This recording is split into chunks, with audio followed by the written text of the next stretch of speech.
السلام عليكم مشاهدي الكرام، تحياتي لكم من ريما شانيل. نتمنى تكونوا في احسن احوالكم. حبايبي كبيدة ديالي، في هذا الفيديو غادي نتكلم لكم على نعطي وجهة النظر ديالي في النقد او قرار محكمة النقد في الفنانة دنيا باطمة. صراحة كنا كنتظروا مدة 4 سنوات اللي عشناها بحلوها بمرها، مجموعة أحاسيس ومشاعر مع بعضياتنا. حنا الناس اللي متضامنين مع الفنانة دنيا باطمة، بكينا ضحكنا، تضاربنا تخاصمنا تصالحنا. مهم هاد الفنانة جمعاتنا على الزوينة وعلى الخيبة، والحب ديال دنيا كيجمعنا مهما اختلفنا، مهما تضاربنا، مهما تخاصمنا، ما تناتفنا. المهم كنا واحد القضية اللي كنا متفقين عليها، هي الحب تاع الفنانة دنيا باطمة، وأن هذيك البنت ما تستاهلش داك الشيء اللي وقع لها. قدر الله ما شاء فعل، ترفض النقد ديال الفنانة دنيا باطمة، يعني صافي الحكم نهائي، ما بقاتش القضية، لأن حنا كان عندنا أمل أنها ترجع لمحكمة استئناف، تعاود الملف، تاخذ البراءة ديالها، ولكن قدر الله وما شاء فعل. وحنا عارفين أن هناك أيادي خفية كتحرك الموضوع، حنا عارفين أن كاينين أخطبوطات وكاينين عصابات كبيرة اللي مدورين الفنانة دنيا باطمة. هذه حقيقة حنا ما غاديش نكروها، ما غاديش، يعني حقيقة اللي باينة للعيان. وراكم شفتوا البارح ترفض النقد، باقي 24 ساعة ما كملاتش، خرجات سعيدة شعرها كتدلي بالدلو ديالها، اللي صراحة أنا ما عرفتش حتى هي هذيك الإنسانة علاش حاقدة بهذيك الطريقة، يعني ما قدراتش أنها تخبي الفرح ديالها وخارجة كتشمت، جاية مقادة مصوبة بحال جاية للعرس، وجالسة ليا بهاديك الشرويطة ديالتها، وجالسة كتعطي في السيدة بهاديك الطريقة. يعني ترفع الواحد يترفع، يعني صراحة كمية الشر وكمية الخبث اللي شفت في المغاربة في هذا الملف والتعاليق كرهاتني. يعني انا ما غاديش نتكلم على الموضوع من الناحية القانونية او القضاء كيبقى الكلمة ديالو تاج فوق راسنا، وحنا مع الكلمة الأخيرة ديال القضاء، كلنا سواسية، والقضاء كلمته سيف على رقابنا. ولكن انا اللي صدمني هو ردة الفعل ديال الناس. يعني هاد الناس عارفين السيدة ترفض لها النقد ديالها، تقدر في اي ساعة تعتقل، وخارجين فرحانين كيتشفاو ليها. تعاليق كمية السم والخبث، يعني بحال هاد السيدة تزوجات ليهم باهم ولا حتى من الزنقة، ولا تزوجات ليهم رجالاتهم ولا حتى من الزنقة. ما فهمتش انا هاد الناس هاد الحق شنو دارت ليهم هاد السيدة، دير لي دير، ما تستاهلش هادشي اللي وقع صراحة. راكم شفتوا قناة شفت بيتاهي شنو دايره لها بالسم والحقد، يعني على رأس كل نص ساعة أو ساعة كتحط بوست على دنيا باطمة.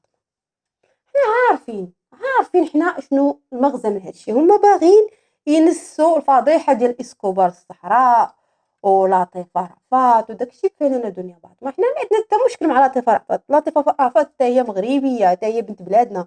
دنيا باطمة مغربية بنت بلادنا، ولكن خاصنا نكونوا حقانيين. كيف تنتعاملوا مع هادي نتعاملوا مع هادي، ماشي كنفضلوا واحد على واحد ونعطوا العصا لواحد وواحد نلمعوا ليه الصورة ديالته ونبينوا على انه ملاك منزل من السماء. لا، خاص نكونوا سواسية في كل شيء، الحق حق.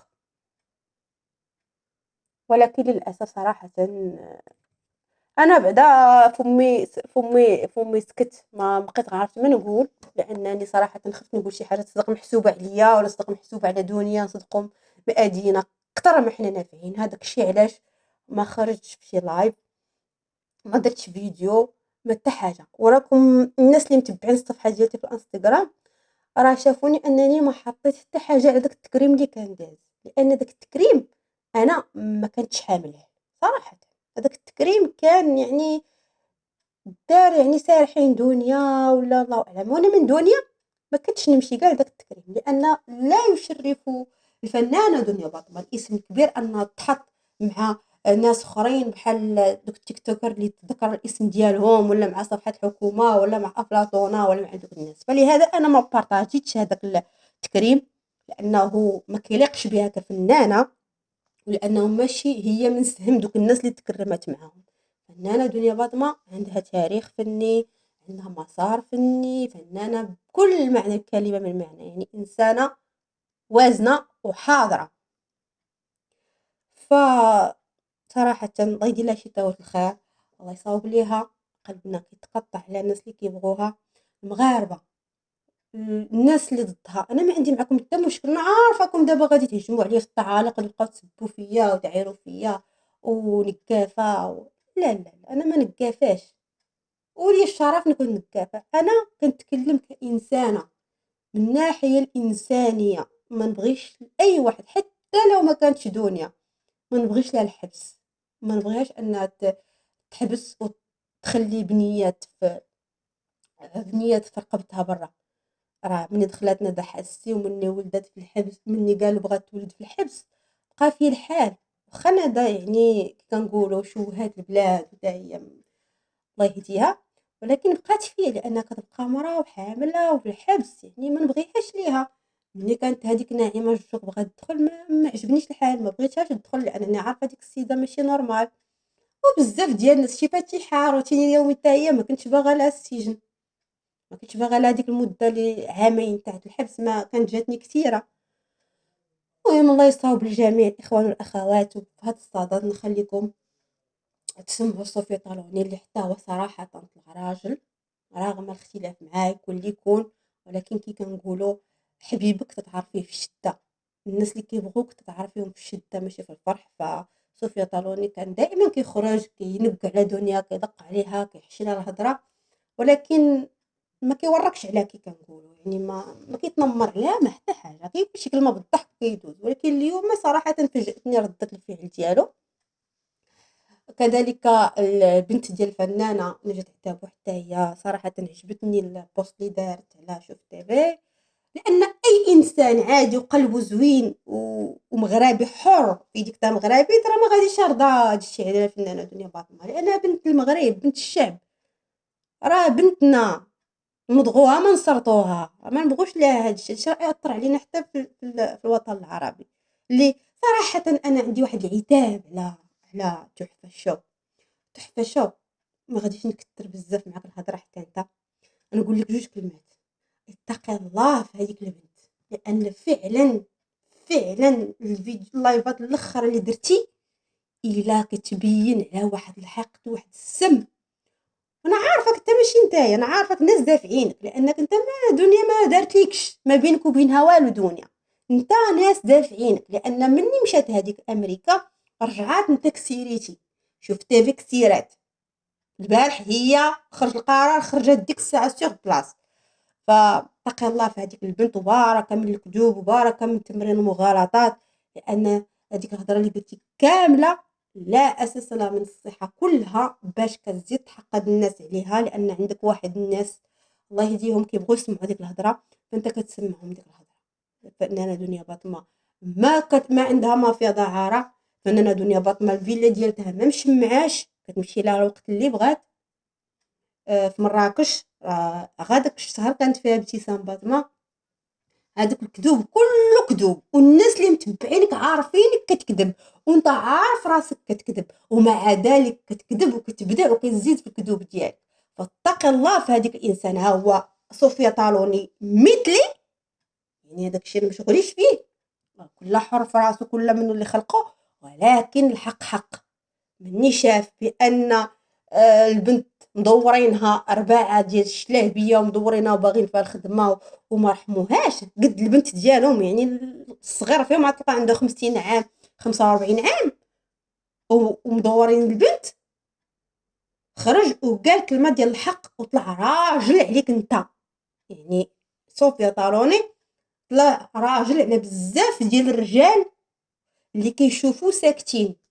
ما كاين تضامن من حتى فنان، نقابات الفنانين، من غير البنت ديال الفنانه نجاة عتابو. كنت كنتمنى ان نجاة عتابو هي اللي تهضر تقول شي كلمه. لطيفه رأفت كنت نتمنى انها ما هاد المشكله وهاد الشيء كل خرجات وهضرات، كان الناس غادي يتعاطفوا معاها وكانت غادي تزيد تكبر في عين المغاربه. بزاف ديال الناس اللي كيشوفوا راجع اللور، واحد الحضر جوالي كانت قالت بانها عارفه تفاصيل المؤامره اللي دارت الفنانه دنيا باطمه وشتاتها هي ما حركت حتى ساكن. يعني كاينين بزاف، يعني للاسف مني البقره كطيح كيكثروا الجناوه والاخرين كيتسخروا اللور، كلشي كيهز يدو من بعد. والله يدير لها شي دعوه الخير. نخليكم تسمعوا صوفيا الطالوني. باي باي لكم، احبكم في الله. السلام عليكم. كنتمنى ان شاء الله انني نوصل رسالتي بالطريقه الصحيحه. انا اليوم جيت نهضر على دنيا باطمه، الفنانه اللي انا كتعجبني. شحال المرات كنمعن عليها ولا كنكلاشيها في شي حاجه وكي كتكون بسيطه وما كنضرهاش في السمعه ديالها او نضرها في حياتها الشخصيه ولا بزاف ديال الحوايج. يعني مثلا الا كتعيش شي حاجه خفيفه وصافي، ولكن كنشوف الظروف اللي كتمر بهم دنيا باطمه حاليا. صراحه خص الناس، الشعب المغربي يوقف معاها، لانه ما يمكنش اخوتي وحده امراه وسط بزاف ديال الناس في المجتمع الذكوري. انا قلت لكم غنحاول انني ما نخسرش الهضره، مع العلم ان في الجعبه ديالي الداخل باغا نخسر الهضره وباغا نعاير، ولكن بغيت هذا الميساج يسمعوا الناس العاقلين، الناس القارين والناس الفاهمين والناس المتحضرين. بينها وبين القانون، ياك تقولوا عندها وعندها وعندها وعندها، بينها وبين القانون اللي غيحكم عليها. نتوما علاش كتشهروا بها؟ علاش كتحاربوها؟ علاش كتنمروا عليها؟ هذاك راه انسان عنده قلب تيحس. انا حطيت بلاصتي في بلاصتها. انا ناضوا ليا الناس كاملين تيديروا علي الفيديوهات في اليوتيوب، تيديروا عليا في التليجرام، في السناب، في الانستغرام، حيت انا شخصيتي كذلك قويه وعارفه راسي ما دايراش وما يصوروا مني والو عليها، ما درت شي حاجه خايبه في راسي. ولكن هذه راه انثى بنات، شوفوا بناتها كيفاش غتكون الحاله النفسيه ديالهم، خواتاتها، ماماها، عائلتها. واش ما في قلبكمش الرحمه؟ واش ما بغيتوش تحشموا؟ واش ما بغيتوش تتوبوا؟ ندير الفيديو نبكي ونشكي على سيدنا نصره الله ونقول له انا ما بغيت والو في الدنيا، بغيتك غير تضعفوا على دنيا باطمه. هذيك راه فنانه، راه طيحتوا بها، هي كانت غادا الحسد والغيره ديالكم بغيتوا تطيحوها. نتوما فين ما شفتوا شي مغربيه طالع كتهبطوه، ولكن في الدول الاخرى لا، كيشوفوا شي واحد طالع كيزيدوا يطلعوه، كيزيدوا يدفعوا فيه. نتوما لا، الحسد والغيره كيفاش كانت هكذا ودابا رجعت هكذا. واش بغيتوها ديما تبقى عايشه هكذا؟ خيرها وبان عليها، خيرها وبان عليها. علاش هاد الشيء كامل؟ علاش؟ انا الصراحه انا دنيا ما كتواصل معها لا في السناب لا في الانستغرام لا في الواتساب، ولكن كنبغيها وكنحترمها لانه مثال للمراه المغربيه القويه اللي دايرين بها رجال وبغاو ياكلوها، ما صوروا منها والو، وان شاء الله ما غتصوروا منها.